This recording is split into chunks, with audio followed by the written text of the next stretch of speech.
مفتی طارق مسعود کے بیانات کے لیے طارق مسعود آفیشیل کو سبسکرائب کریں۔ طارق مسعود آفیشیل۔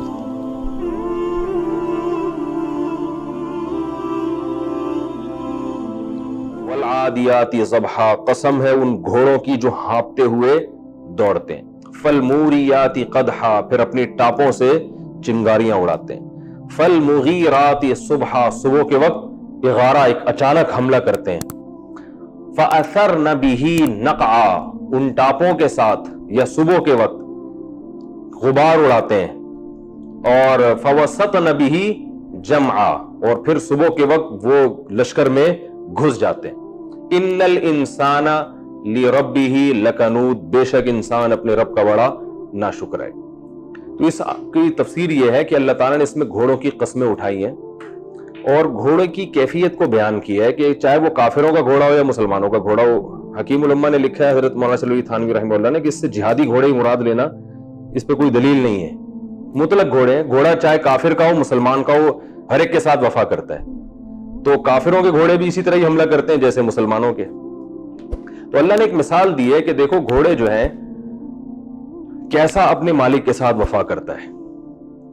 گھوڑے کے ذمہ کام کیا ہے کہ اپنے مالک کو پشت پہ بٹھا کے گھمسان کی لڑائی میں جس میں قتل کا پورا پورا خطرہ ہو، اور اس کا منظر اتنا دہشتناک ہوتا ہے کہ آپ دیکھیں نا، جانور بھی تو بدک جاتے ہیں نا۔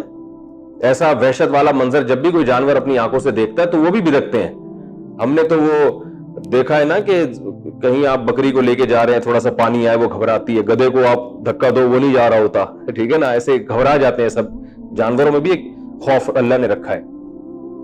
تو شیر کو آپ دیکھ لیں، جب بہت سارے بھینسوں کا جھنڈ آتا ہے تو شیر بھی پتلی گلی سے نکل جاتا ہے، وہ بھی شیر نہیں رہتا۔ تو سامنے سے تیر برس رہے ہوتے ہیں، تلواریں برس رہی ہوتی ہیں، تو اللہ فرماتے ہیں گھوڑا اپنے مالک کو اپنی پشت پہ بٹھا کے، جو مالک نے کام لگایا ہے کہ بھائی گھمسان کی جنگ میں مجھے لے جا کے ڈال دو، تو گھوڑا کیا کرتا ہے کہ نہ صرف یہ کہ مالک کی اس جو کام مالک نے لگایا اس کو پورا کرتا ہے، بلکہ اس پورا کرنے میں بھی ایک شان کے ساتھ پورا کرتا ہے۔ مشکل کام جب لگایا جائے نا تو کتنی انسان ٹینشن میں آتا ہے، ایسے یوں ٹیڑھا میڑھا ہو جائے گا، ہائے یہ کیا مصیبت۔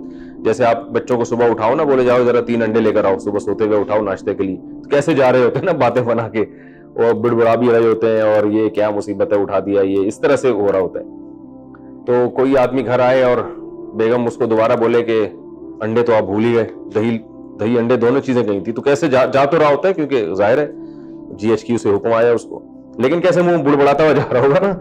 تو اطاعت کا ایک طریقہ یہ ہوتا ہے، اور ایک طریقہ یہ ہوتا ہے اس شان کے ساتھ کہ ہانپتے ہوئے جا رہے ہیں، اور ایسی شان کے ساتھ کہ ٹاپوں سے چنگاریاں اڑا رہے ہیں اور غبار اڑا رہے ہیں، اور جو ہے نا صبح کے وقت بھی حملہ کر رہے ہیں۔ صبح کے وقت، صبح بھی ایک چستی کی علامت ہے، ورنہ جتنے قوم میں پوستی ترین لوگ ہیں ان کا تو ناشتہ دوپہر 2 بجے ہو رہا ہوتا ہے۔ تو صبح کا ہونا بھی ایک چست ہونے کی علامت ہے کہ صبح کے وقت وہ حملہ کرتے ہیں، اور فوسطن بہ جمعا، جماعت کے بیچ میں گھستے ہیں۔ ورنہ انسان کو جب اتنے تیر آ رہے ہوں، تلوار آ رہے ہوں، تو وہ کوشش کرتا ہے چلو حملہ بھی کرنا ہے تو سائڈوں سے چلا جاؤں میں، لیکن اللہ فرماتا ہے گھوڑا یہ نہیں کرتا۔ گھوڑا کہتا ہے بھائی جہاں مالک لے کے جا رہا ہے تو جہاں جا رہا ہے وہیں گھسوں گا۔ تو اللہ فرماتے ہیں کہ یہ گھس جاتا ہے، تو اس سے پتہ چلتا ہے کہ بے شک انسان اپنے رب کا بڑا ناشکر ہے، کیونکہ گھوڑا اپنے مالک کے ساتھ جو وفا کر رہا ہے، جتنا گھوڑے کا اپنے مالک کے ساتھ تعلق ہے، اس سے زیادہ تعلق انسان کا اپنے خالق کے ساتھ ہے۔ لیکن انسان اپنے خالق کے ساتھ اس طرح سلوک نہیں کرتا۔ اسے اللہ نے نماز کا حکم دیا، کیسے سستی کرتا ہے، روزے کا حکم دیا، کیسے سستی کرتا ہے، والدین کی اطاعت کا حکم دیا، کیسے سستی کرتا ہے۔ تو بہت کم لوگ ہوتے ہیں جو اللہ کے ساتھ وفا کرتے ہیں حقیقی معنوں میں۔ تو اللہ نے فرمایا ان الانسان لربہ لکنود، بے شک انسان اپنے رب کا بہت بڑا ناشکرہ ہے۔ وَإِنَّهُ عَلَى ذَلِكَ لَشَهِيدٌ، اور فرمایا کہ یہ جو دعویٰ ہم کر رہے ہیں خود انسان خود بھی اس پر گواہ ہے۔ گھوڑوں کے حالات دیکھ لے، کتوں سے عبرت حاصل کرنی چاہیے، کتا کیسی وفا کرتا ہے۔ تو اللہ فرماتے ہیں خود انسان اس پر گواہ بھی ہے۔ یہ تو ہم نے انسان کو یاد دہانی کے لیے کہہ دیا، تو ایک شکایت ہے انسان سے اللہ تعالیٰ کو، وَإِنَّهُ عَلَى ذَلِكَ لَشَهِيدٌ وَإِنَّهُ لِحُبِّ الْخَيْرِ لَشَدِيدٌ۔ اب انسان کی جو بے وفائی ہے نا، اگلی آیت میں اس کی وجہ بیان کی جائے گی، اور اس سے اگلی آیت میں اس وجہ کا علاج بتایا جائے گا. یعنی اگلی آیت جو ابھی ہے نا اس میں یہ بتایا جائے گا کہ یہ ناشکرا ہے کیوں, ناشکرا ہے کیوں, اور اس سے اگلی آیت میں اس ناشکری کا علاج کہ یہ اپنے اندر پیدا کر لو تو یہ ناشکری ختم ہو جائے گی. تو ناشکرا تو ہے, یہ دعویٰ کیا. ناشکری ہونے کی وجہ کیا ہے؟ فرمایا فلا یعلم وانہ لحب الخیر لشدید, کہ یہ مال کی محبت اس میں بہت زیادہ ہے. تو دولت کی محبت ہے, اور دولت کی محبت کیوں ہے؟ دولت سے انسان کی خواہشات پوری ہوتی ہیں. غریب آدمی اپنی خواہشات لے کے بیچارہ دنیا سے چلا جاتا ہے, وہ تو بیچاروں کو جگہ جگہ رشتوں سے ٹھکرا دیا جاتا ہے. ابھی ایک صاحب میرے پاس آئے, کہنے لگے یار وہ میں جہاں بھی پیغام بھیجتا ہوں میری تنخواہ دیکھ کے مجھے جواب دے دیتے ہیں کہ میری شادی نہیں ہو رہی. تو میں نے تنخواہ پوچھا, بیچارہ اتنا غریب تھا, میں نے کہا یار یہ تو تم نکاح کا پیغام بھیج کہاں رہے ہو؟ اس نے چند علاقے بتایا. میں نے کہا آپ وہاں نہ بھیجو پیغام, آپ ایسی جگہ پیغام بھیجو جہاں جس کے ابا کی تنخواہ آپ سے بھی کم ہو, تو وہ مان جائیں گے. کہہ رہے یار وہ میرا معیار نہیں ہے پھر. تو میں نے کہا آپ کا معیار جتنا آپ کی چادر ہے وہ چادر دیکھ کے پاؤں پھیلاؤ نا. تو غربت تو اللہ کی طرف سے ہوتی ہے, غربت تو کوئی عیب نہیں ہے اس میں. تو ہمارے نبی صلی اللہ علیہ وسلم دنیا کے مسکین ترین انسان تھے, تو غربت عیب نہیں ہے. لیکن جتنے آپ ہو اور تمنائیں آپ, میں نے کہا کیوں آپ سے کوئی خاتون کرے گی؟ وہ بیچاری اپنے باپ کے گھر اتنا اچھا کھا رہی تھی, وہ آپ تو اس کو بیچارے کو غربت میں رکھو گے تو وہ کیوں کرے گی آپ سے؟ کوئی ظرف ہو کسی کا بہت بڑا تو اچھی بات ہے. تو انسان کی یہاں تمنائیں پوری نہیں ہوتی. لوگ سمجھتے ہیں دولت مندوں کی ہر تمنا پوری ہوتی, وہ بھی نہیں ہوتی. لیکن بہرحال پیسہ جو ہے نا خواہشات پوری کرنے کا ایک بہت بڑا ذریعہ ہے. تو اصل مقصد کیا؟ اللہ فرماتے ہیں یہ خواہشات کا غلام ہے, اور جب آپ کسی سے وفا کرتے ہیں تو اپنی خواہشات کو قربان کرنا پڑتا ہے. جیسے گھوڑا جب وفا کرتا ہے نا تو اپنی خواہشات کو قربان کرنا پڑتا ہے. گھوڑے کا بھی دل چاہتا ہے میں بس گدھے کی طرح نا وہ ریت میں کلا بازیاں کھاتا رہوں. جیسے گدھا نہیں کلا بازیاں کھاتا, دھوپ لے رہا ہوتا ہے اور ڈیچو کر رہا ہوتا ہے, گھوڑے کے بھی یہی دل چاہتا ہے کہ یار جیسے سارے گدھے وہ ایسے آرام سے پڑے ہوئے ہیں اور کلا بازیاں کھا رہے ہیں, اور جب چاہو آواز پھاڑ کے چیخنا شروع کر دیتے ہیں, ڈیچو کوئی روکنے والا نہیں ہے. تو ہم بھی یہی کریں. ہمیں کیا ضرورت ہے اتنی اسپیڈ سے بھاگیں کہ وہ سانس ایسا پھولتا ہے گھوڑے کا. آپ جاگنگ کر کے دیکھو پتہ چلتا ہے سانس پھولنا کتنی بڑی ٹینشن ہے انسان کے لیے. اور پھر میں جاؤں گا تو میرے آنکھ میں بھی تیر لگ سکتا ہے, گردن بھی کٹ سکتی ہے. تو یہ ساری خواہشات پہ کنٹرول کیا گھوڑے نے. تو اللہ فرماتے ہیں انسان کے اندر ٹینشن کیا ہے؟ انہ لحب الخیر لشدید, یہ پیسے کا لالچی. اور پیسے کا لالچی کیوں ہے؟ پیسے سے خواہشات پوری ہوتی ہے, تو خواہشات کی لالچ ہے اس کے دل میں. تو یہ خواہشات اس کو خدا کی غلامی سے روکتی ہیں. خواہشات زنا بھی کرواتی ہیں, خواہشات کہتی ہیں سود بھی کھاؤ, خواہشات کہتے ہیں بوڑھے ابا کو اولڈ ہوم میں جمع کرا دو, خواہشات کہتی ہے بیوی کے ساتھ وفا نہ کرو, عورت شوہر کی کڑوی کسیلی برداشت نہ کرے, جو رشتہ داریاں ٹوٹ رہی ہیں, جو اللہ کے ہر طرح سے حق تلفی ہو رہی ہے, تو اس کی بیسک وجہ ہے خواہشات. اور خواہشات چونکہ پیسے سے پوری ہوتی ہیں, یعنی بڑی وجہ پیسہ ہے, تو اس لیے ساری دنیا کس کے پیچھے بھاگ رہی ہے؟ پیسے کی. ہم نے تو دیکھا ہے زیادہ تر جو غیر مسلم ہے نا وہ تو بہت ہی پیسے کو خدا سمجھتے ہیں, وہ تو ہر چیز میں بس پیسہ, ان کو پتا ہے بھائی ہر چیز پیسے سے پوری ہو رہی ہے. تو اللہ نے فرمایا انہ لحب الخیر لشدید, پیسے بے پناہ محبت ہے. اب آگے اللہ علاج بتا رہے ہیں افلا یعلم اذا بعثر ما فی القبور, اس کو معلوم نہیں ہے کہ جب مردوں کو بھی قیامت کے دن زندہ کیا جائے گا. تو یعنی یہ بتایا جا رہا ہے کہ بھئی یہ دنیا مسافر خانہ ہے, ہمیشہ رہنے کی جگہ نہیں ہے. ایک وقت آئے گا قبر میں جاؤ گے اور پھر ایک وقت آئے گا قبر سے نکلو گے.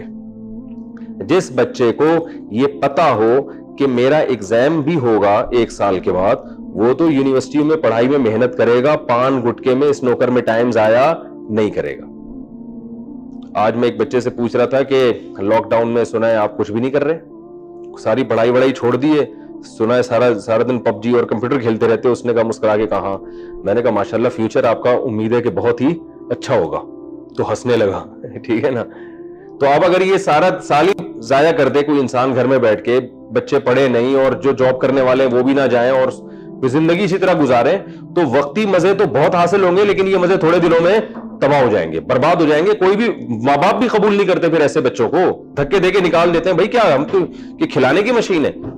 تو بیائی نہیں یہی حال انسان کی یہی حالت آخرت کے معاملے میں, کہ اللہ فرماتے ہیں اسے پتا نہیں ہے کہ ایک دن قبر بھی ہے اور ایک دن قبر کے بعد اٹھنا بھی ہے, حساب دینا پڑے گا.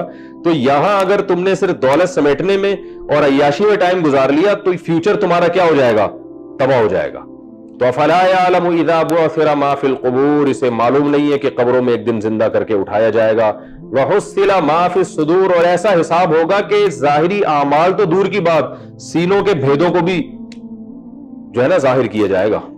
اگر دل میں کسی غلط خیال تمہارے آیا اور عزم کیا تم نے برائی کا, ایک تو ہوتا ہے نا وسوسہ آنا, خیال آنا, وہ تو اللہ نے معاف کیا ہے. دل میں عزم کیا کہ میں یہ کام کروں گا, اور اگر مجھے اللہ نے طاقت دی اور وہ برائی کا کام تھا, تو اس عزم پہ بھی انسان کو گناہ ملتا ہے. تو ایسے پر بھی اللہ تعالیٰ فرماتے ہیں کہ وہ بھی سامنے آئیں گے, ان کو بھی ترازو کے پلڑے میں رکھا جائے گا. تو اتنا سخت جس کا حساب و کتاب ہونے والا ہو, اس پہ ناشکری سوٹ نہیں کرتی. تو یہ اس کا علاج بتایا گیا. وَحُصِّلَ مَا فِي الصُّدُورِ إِنَّ رَبَّهُمْ بِهِمْ يَوْمَئِذٍ لَخَبِيرٌ. فرمایا جس دن ایسا ہوگا تمہارا رب تم سے بہت باخبر ہوگا, یعنی اب بھی باخبر ہے, اس وقت بھی باخبر ہوگا. تو یہ سب پتا ہوگا کہ کون کیا کارنامے کر کے آیا ہے. تو اسی حساب سے پھر تمہیں وہاں سزا اور جزا دی جائے گی. تو خلاصہ اس صورت کا یہ نکلا کہ اللہ تعالیٰ نے گھوڑوں کی قسم اٹھائی, اور قسم اٹھا کے یہ ثابت کیا کہ انسان ناشکرا ہے. پھر ناشکری کی وجہ بیان کی کہ دل میں دولت کی محبت ہے, اور اس دولت کی محبت کو ختم کرنے کا طریقہ بتایا, آخرت کا استحضار. تو اس سے ہمیں پتہ چلتا ہے کہ ایک تو پیسے کی محبت دل سے کم کرنی چاہیے. کیسے کم کرنی چاہیے؟ علماء کہتے ہیں صدقات و خیرات خوب کرو. جب پیسہ جیب سے نکلے گا نا تو دل میں دولت کی محبت کم ہوگی. دوسرا اس طرح سے بھی کہ روزانہ 24 گھنٹے میں کچھ ٹائم نکال کے یہ اپنا یعنی مراقبہ کرنا چاہیے کہ بھائی ایک دن میں مروں گا. آج میں نے عصر کے بعد ایک جنازہ پڑھایا, وہ 45 سال کا کے صاحب تھے جن کا جنازہ تھا, جوان لڑکا, اچانک ہارٹ اٹیک ہوا, مر گیا. ابھی 1 گھنٹہ پہلے کی بات ہے. تو جوان لڑکا, تو میں بھی سوچ رہا تھا یار ہم بھی لیٹ سکتے ہیں, کسی کا بھروسہ تھوڑی ہے. تو کیسی زندگی, آپ دیکھو 2 منٹ کے اندر ختم. نہیں لیٹے تو کل لیٹ جائیں گے. تو بار بار نا جنازے کے بارے میں سوچا کریں, بھائی ہم بھی لیٹنے والے ہیں, پھٹے پہ لیٹیں گے. ہم جب مفتی رشید احمد صاحب سے بیعت ہوئے تو ان کی سب سے پہلی نصیحت یہ تھی کہ روزانہ رات کو تھوڑی دیر یہ سوچنا ہے کہ ایک دن پھٹے پہ لیٹنا ہے. ٹھیک ہے نا, پھٹے پہ لیٹے ہوئے ہوں گے, لوگ غسل دے رہے ہوں گے اور ہم ہل بھی نہیں سکتے ہوں گے. پھر جنازے کی چارپائی اٹھائی جائے گی اور قبر میں لے جا کے ڈال دیا جائے گا. تو یہ انسان سوچتا رہے تو پھر دنیا اس کو مسافر خانہ ہی لگتی ہے کہ یار یہ ٹریولنگ میں ہے, یہ اصل رہنے کی جگہ نہیں ہے. تو یہ جتنا انسان سوچے گا تو لائن پہ آئے گا انشاءاللہ. کافر اسی چیز کو بھول جاتا ہے, موت کو بھول جاتا ہے. اللہ تعالیٰ سمجھنے کی عمل کی توفیق عطا فرمائے.